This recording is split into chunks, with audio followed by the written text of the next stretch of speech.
Hello, welcome to this team board tour.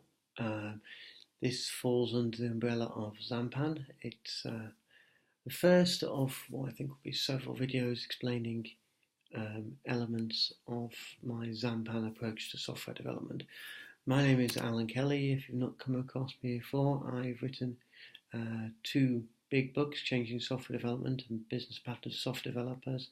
I have chapters in several other books.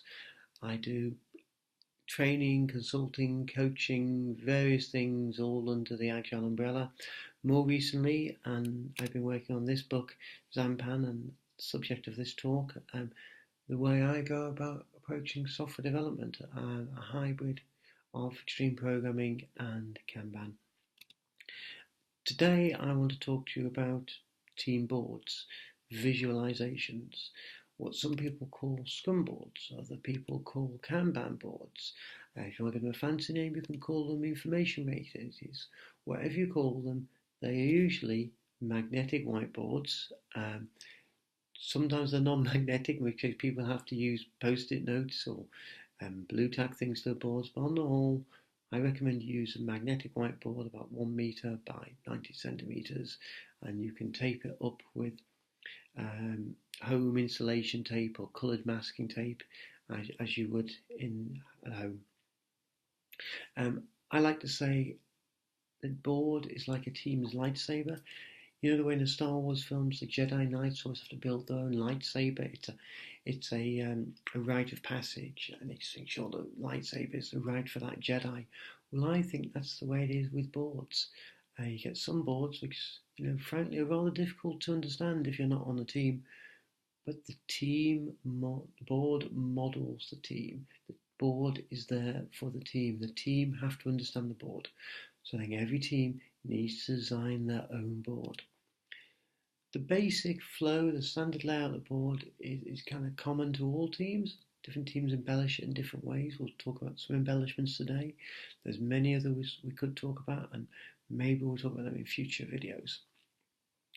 Basically, you have a column on the left, which is the work to do. The work you're focused on for this iteration, this sprint, this 2-week period. The things you're going to attempt to get done. It starts on the left. In the middle, you have an in progress column. We take the work from the to do column. While we are working on it, it sits in the in progress column. When we have done with it, it moves to the done column. Move the work from left to right. Occasionally work has to go back. We don't really want that. If a lot of work ends up going from right to left, it's a sign of a problem. You need to think about what's causing that problem and address it. Here you have the basic board layout. Here's an actual board from a team I worked with a few years ago, and I've done quite a bit of work with them since. I will point out the main features about this board. You can see the basic layout, pending, the work to do, current, the work in progress, and the finished, the done column. This photo was taken just after the team started a new sprint. So they end of the iteration, they clear down the finished column, take all the work they've done, repopulate the pending column. Anything that's left over in pending or in current when the iteration ends, they review, it may stay there or they may scrub it. They repopulate the pending area and off they go again. Up in the top left hand corner, you've got the where they are. This is sprint 3, you've got the start and the end date. This is important. Make sure the team know where you are in the process. Make sure the team know what the next deadline is. Don't hide it away. Have it on public show. Now, down in the bottom left-hand corner, we've got the backlog. This is what Scrum typically calls the product backlog. The cards in the pending area of the board, they're what we call the sprint or the iteration backlog. The work that is actually in play at the moment. The work this team are trying to complete for this iteration. The backlog down here, the product backlog, is work they may well do in future. Work which will be considered at the start of the next iteration when they get to the next planning meeting. But right now, right today, it's not the focus of attention. It's not the work they're trying to move to finished. It's possible work for the future. They've got it there. They can put it in many other places. They've got it there because it's convenient and they can get a rough idea of what's coming up. Down in the right-hand column, we've got the burn-down charts and some other tracking mechanisms this team are using to judge their progress. Again, very important you have this on display so the team knows where they are. You think about a sports team, they go out onto the field, there's not a member of that team who doesn't know what the score is. Get this basic information out so the team know where they are. Here you have it.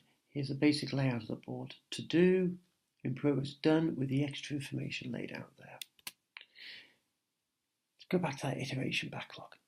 The iteration backlog is the core of the work the team are doing for this 2 weeks. That is probably largely drawn from one product. Every 2 weeks, they pull in the work and they attempt to do it. And every 2 weeks, they attempt to deliver working software. More and more teams, by the way, are delivering working software all the way through that 2 weeks.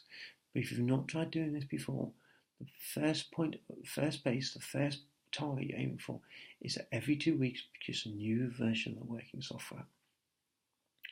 So most of that work comes from backlog, for a product backlog, backlog A here. Now, some people interpret Agile and some interpret it in Scrum say the team is dedicated to one project, one product. The team only work on one product backlog. They pull work from that backlog into the iteration backlog. Every 2 weeks, they work on it, they move to done. They come back, they take work from the same backlog and they move on. And when we try Xanpan style working, I'm happy for the team to pull from different backlogs, multiple backlogs, 2, 3 or more. So as I'm concerned, it's the team's board, it's the team's iteration. As long as there is somebody who can set the priorities and prioritize over both those backlogs, somebody who can say, this card from product A is more important than that card from product B. As long as there's somebody who can make those calls, it's okay for the teams to work on multiple products, multiple projects, multiple streams of work within the same iteration. However, somebody has to make that call. Somebody, use the word manager in their titles, but it could be a product owner or an analyst who has the correct authority or some other role. As long as they're able to say, task 2 from product A is more important than task 1 from product B, and they are able to work card by card as to what the priorities are and direct the team, then it's okay. The team can work on multiple backlogs during the same iteration. Back to this board. Let's go to some more details here. You'll see here blue cards. Blues for me are always business-facing cards. They're usually written in user story format. You may call them a story. They may be an epic. They are things that mean something to the business. We want them nice and small, but they are meaningful things to the business. Ideally, the business can tell you what the benefit of that card is. I like to break the blue cards down into tasks. White cards. Most white cards are for developers. They could also be for testers. They could be for business analysts. They could be for anybody else on the team. Some teams don't break blues down. Some teams can get nice small blues that they can work on. That's great if you can do it. And there are some domains and some technologies that seem to lend themselves to it more. My background in object-oriented languages like C++ is that usually we need to break the big meaty business things down to a series of tasks developers are going to do. If you look at the current column, most of the cards in the current column are the tasks in play. They're very specific about what the people are doing. We'll come back to that yellow one later. So for every epic you'll have in the system, you'll have several stories. For every story, I would expect you to have several tasks. Each story has business benefit in its own right. Taken together, all those stories deliver that epic, which is a big slug of business value. Coming back here, you see the team have all got little avatars that indicates who's on what. Everyone's chosen their own avatar. There's some yellow cards here. Particularly look at Dilbert, he's got a yellow here. This is unplanned work. Again, this is something where I and the Xanpan approach differ from what you'll hear from other people. There's nothing right or wrong here, it's just different ways of approaching the same problem. In Xanpan, I am happy for you and your team to undertake unplanned work.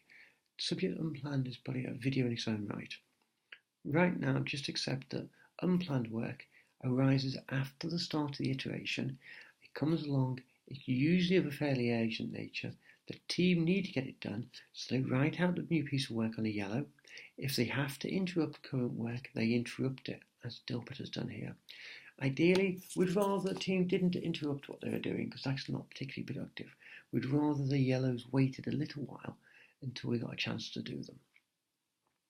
Some teams will do unplanned work, some teams won't. Some teams will optimize themselves for unplanned work. That's probably a subject of another video, as I said. Finally, down the bottom, we've got a blocked column.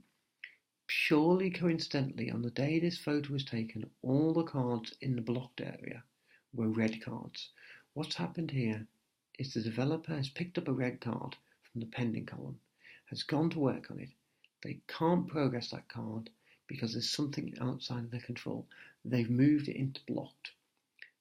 That can be the start of an escalation procedure for managers. That's the blocked column. Now the red cards themselves, the reds, well, they are bugs. Okay, except they're slightly more pink than red. I call them reds. Most people very quickly get what the meaning of a red card is. Red cards are bugs. They are faults. They are something that needs rework. We'd rather they didn't exist. However, this team have got some and they need to fix them, so they are tracking them through on the board like any other piece of work. You'll also notice down in the bottom right hand corner, those graphs down there, one of the things the development manager is doing, tracking down there, is what proportion of the effort the team expends during the iteration goes on yellow cards, red cards and white cards. That again is another story in its own right, but you can track this stuff through. So in summary there, the standard board layout is to do in progress done, but every team should come up with their own board configuration based on their own needs. A board is like a lightsaber. Boards are rich in information and there's lots of extra information you can put on there. You might run out of space, I agree, but you can deal with that when you get to it. But dates, charts, colours, avatars, these are all things you can use to make these very effective information radiators. And the board belongs to the team, one board. The team might be working on multiple products, might be working on multiple projects, but it all goes on the one board. One board, one team, whatever they're doing goes on the board. I hope you've enjoyed this short tour of a board. If you've got any questions, comments or suggestions for improvements on the video, please let me know. It's the first time I've done one of these, so I'd love to get your feedback. There's my email address, my Twitter handle. If you want to know more about boards, then I plan to record some more videos on this subject, but I've written a lot about them in the Xanpan book, so please have a look at the book. It's not very expensive, and hopefully it's not too difficult to read. So thank you very much, and I hope to see you again sometime. Goodbye.